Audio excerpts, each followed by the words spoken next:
الأخلاق هي قيمة الإنسان. مثل ما بنعرف إنسان بلا أخلاق لا قيمة له.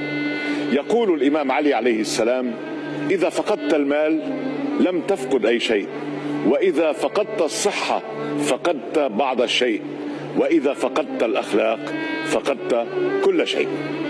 ويقول أبو تمام: إذا جريت في خلق دنيئا فأنت ومن تجاريه سواء. الأخلاق ليست مجرد شعار، إنها سلوك، إنها أفعال.